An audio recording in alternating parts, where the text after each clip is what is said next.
الحمد لله الذي كفى وسلام على عباده الذين اصطفى أما بعد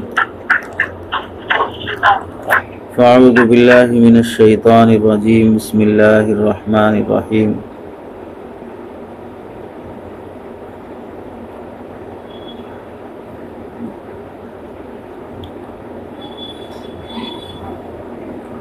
قل إن كنتم تحبون الله فاتبعوني يحببكم الله صدق الله العظيم اللهم صل على سيدنا محمد وعلى آل سيدنا محمد وبارك وسلم اللهم صل على سيدنا محمد وعلى آل سيدنا محمد وبارك وسلم اللهم صل على سيدنا محمد وعلى آل سيدنا محمد وبارك وسلم شعبۃ الایمان اکیڈمی سے جڑی ہوئی تمام طالبات اور خواتین ماہانہ کسی نہ کسی عنوان پر جو اصلاحی ہو یا فکری ہو اس موضوع پر آپ سے مخاطب ہونے کا موقع اور سعادت حاصل ہوتی ہے۔ آج کی اس نشست میں مختصر انداز میں آپ حضرات کے سامنے، چونکہ مخاطب سب خواتین ہیں، طالبات ہیں اور مہینہ ربیع الاول کا ہے، اسلامی مہینوں کے لحاظ سے تیسرا مہینہ ہے، اور اللہ کے نبی علیہ السلام جس مہینے میں دنیا میں تشریف لائے وہ مبارک مہینہ ہے۔ مختلف کام اس مہینے میں میلاد النبی کی نسبت سے لوگ مناتے اور کرتے رہتے ہیں۔ کچھ ضروری اور اہم باتیں اس مہینے کی مناسبت سے سننے کا بھی موقع مل جاتا ہے، تو آپ حضرات کے سامنے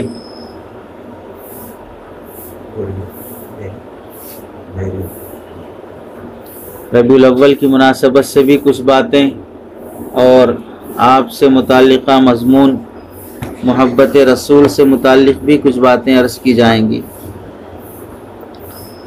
پہلی بات تو مہینے کی مناسبت سے یہ ہے کہ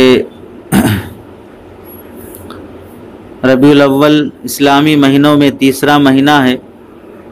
ربیع کے معنی آتے ہیں موسم بہار، خوشگوار موسم۔ الاول کے معنی آتے ہیں پہلا۔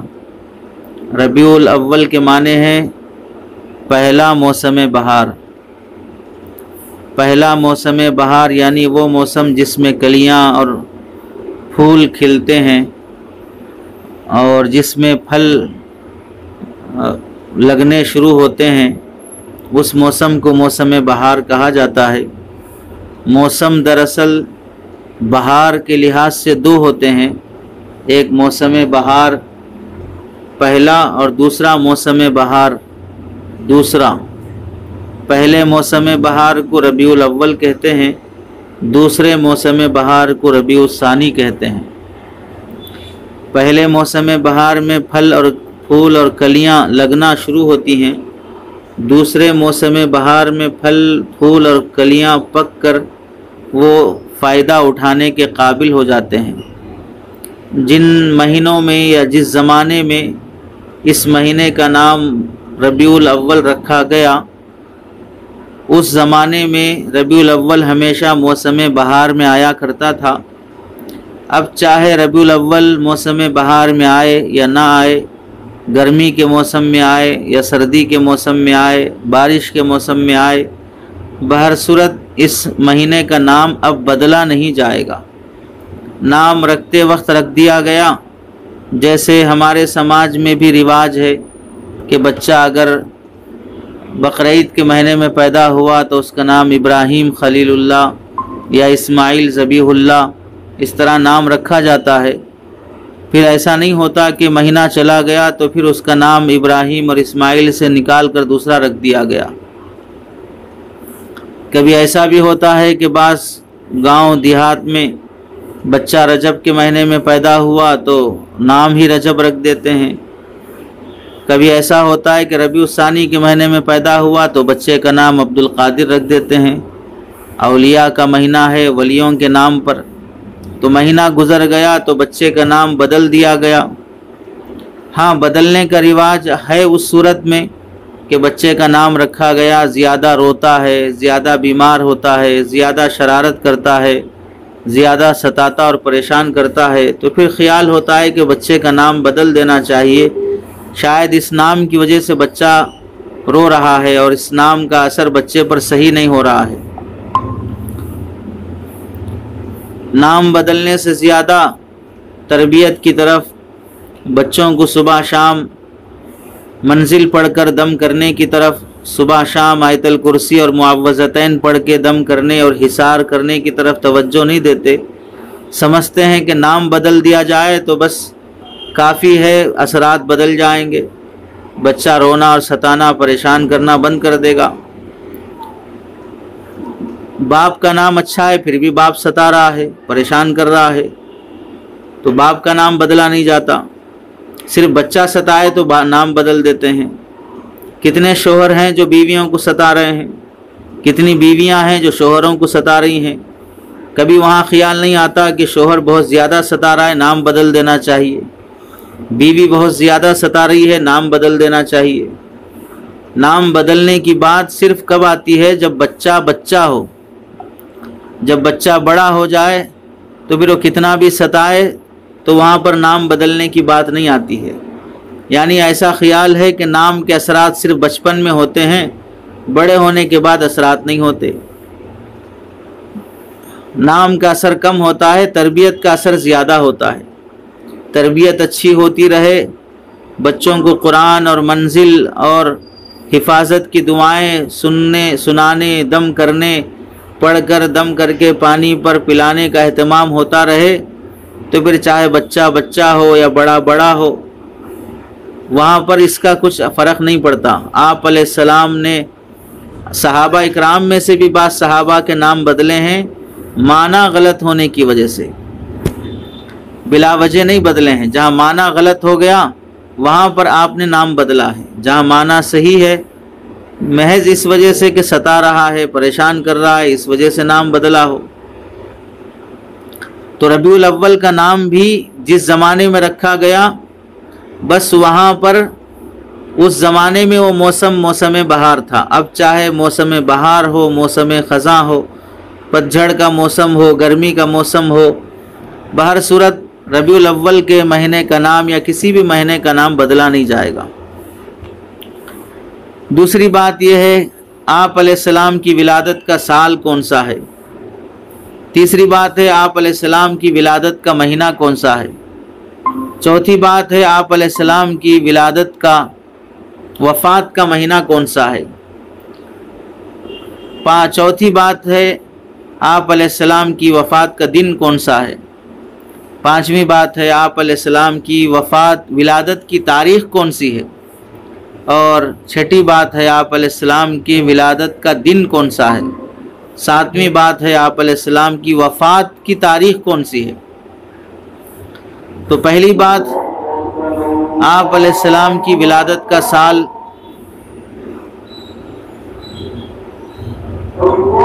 ابھی چونکہ اذان ہو رہی ہے، آپ حضرات کو بھی اذان سنائی دیتی ہے، ہم تو یہیں موجود ہیں، تو 2 منٹ موقوف کر لیتے ہیں، پھر اذان کے بعد بات مکمل کرتے ہیں۔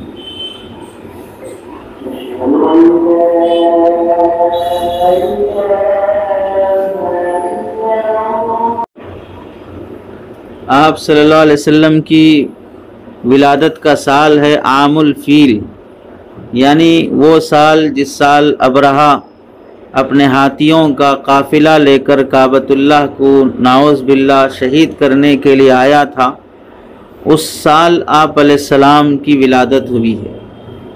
آپ علیہ السلام کی ولادت کا مہینہ بالاتفاق تمام محدثین اور سیرت نگار محققین کے ربیع الاول کے مہینے میں آپ علیہ السلام کی ولادت ہوئی ہے۔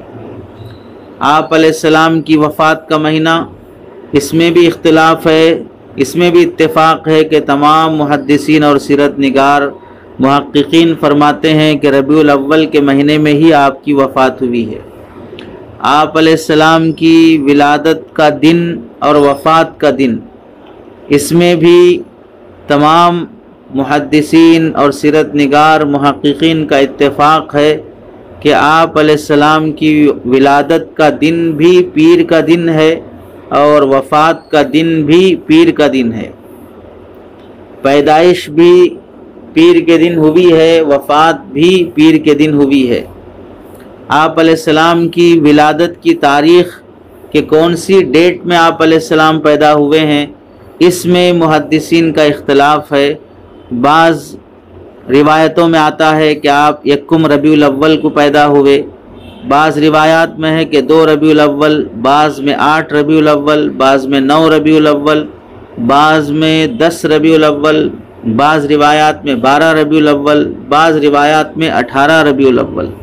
اس طرح 7 اقوال ہیں کہ آپ علیہ السلام کون سی تاریخ میں پیدا ہوئے۔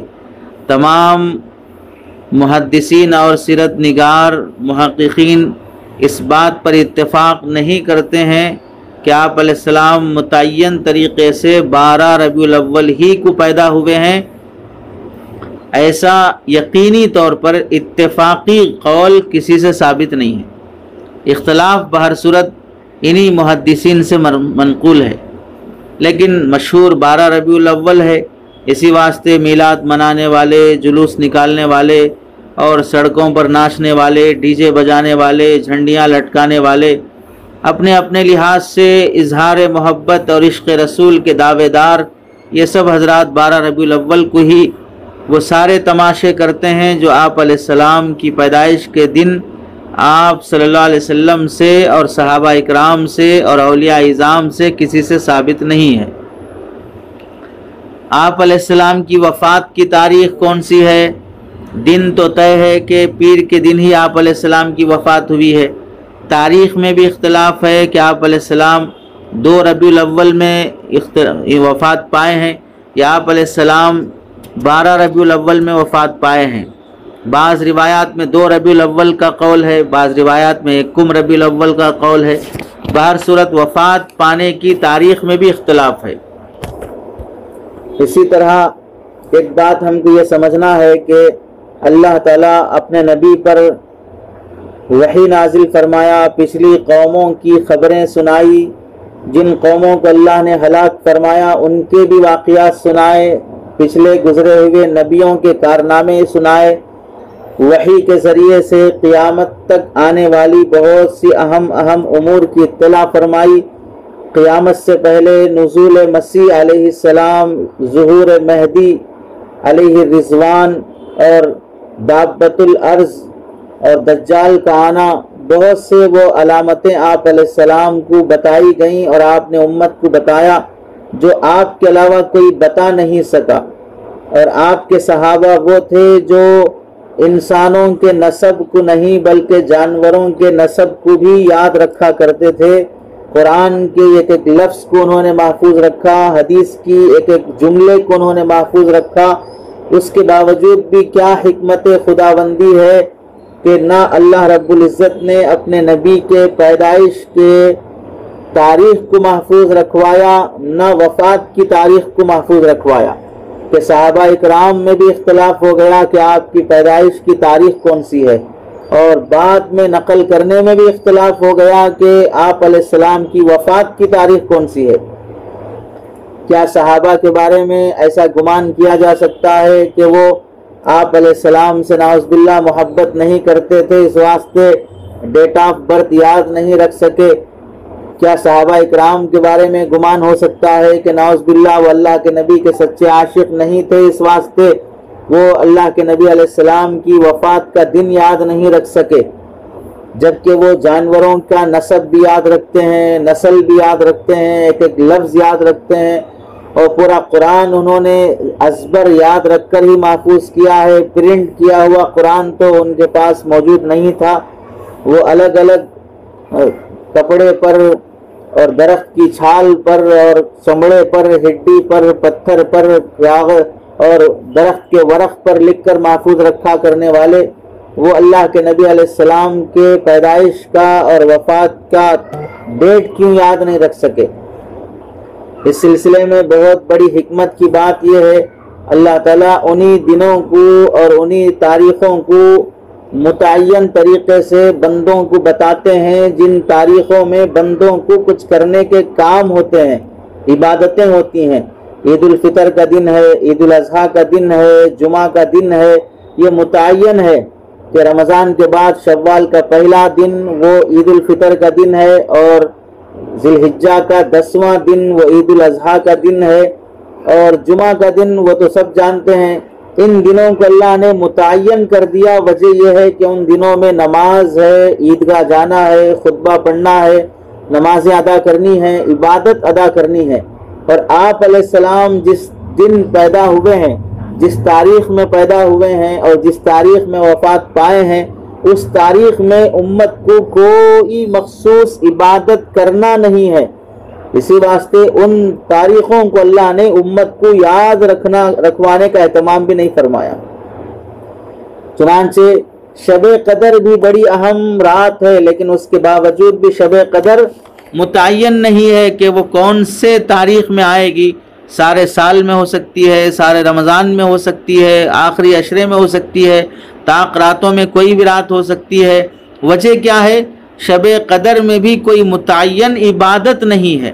جب متعین عبادت نہیں ہے تو دن متعین کرنے کی بھی ضرورت نہیں ہے۔ اسی طرح ربیع الاول کے مہینے میں آپ علیہ السلام کی پیدائش کی تاریخ اللہ تعالیٰ نے متعین طریقے سے بندوں کو نہیں بتائی، صحابہ یاد نہیں رکھے اور آگے امت کو نہیں بتایا۔ حکمت یہی ہے کہ ان تاریخوں میں آپ کو عبادت کے طور پر کچھ کرنا نہیں ہے، لیکن اس کے باوجود بھی ہم ایسے ڈھونگی عاشق رسول بن جاتے ہیں کہ انہی تاریخوں میں جلوس بھی نکالیں گے، ریلی بھی نکالیں گے، ہری پٹیاں پیشانیوں پہ بنیں گے، اور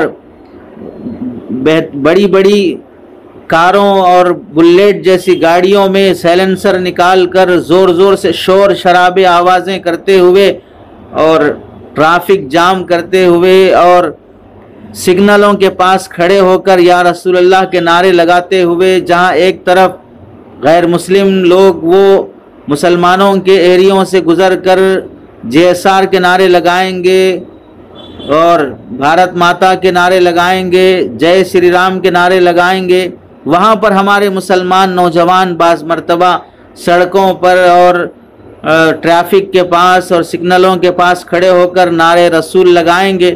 ظاہر سی بات ہے ایک دوسرے کو بھڑکانے والی حرکتیں ہوں گی، اور عشق رسول کے دعوے دار وہ ہو جائیں گے جن کے چہروں پر داڑیاں نہیں ہوں گی، جو نماز کے پابند نہیں ہوں گے، مسجدیں سارا سال آباد نہیں کریں گے، سنتوں کا اہتمام نہیں ہوگا، لیکن وہ ایسے رہیں گے کہ ربیع الاول کا مہینہ آتے ہی گاڑیاں لے کر نکلنے والوں میں سب سے پہلے عاشق رسول شمار ہوں گے۔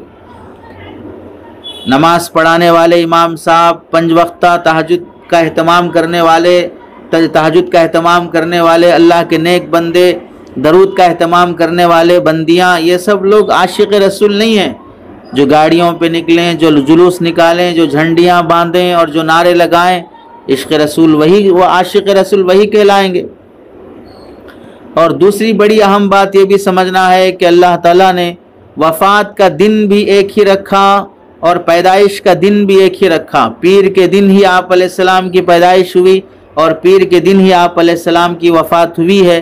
ایک ہی دن میں پیدائش خوشی کا موقع ہے اور وفات یہ غم کا موقع ہے، تو ایک ہی دن میں اللہ نے پیدائش کا بھی موقع رکھا، وفات کا بھی وقت رکھا۔ حکمت یہی ہے کہ پیدائش کی خوشی میں کوئی آپ علیہ السلام کے پیدا ہونے کے دن کو یوم العید نہ بنا لے، عید کا دن نہ بنا لے، اور وفات کا دن بھی رکھا کہ آپ علیہ السلام کے وفات کے دن کو کوئی یوم الحزن نہ بنا لے، کہ غم کا دن نہ بنا لے، بلکہ وہ جہاں خوشی کے لیے جشن عید میلاد النبی کا نام رکھے گا، وہیں اسے سوچنا پڑے گا کہ اسی مہینے میں بلکہ پیر کے دن ہی تو اللہ کے نبی کی وفات ہوئی ہے۔ جس دن وفات ہوئی ہے میں اس دن کو جشن عید کیسے کہہ سکتا ہوں؟ اور اگر کوئی اس دن کو غم کا دن منا کر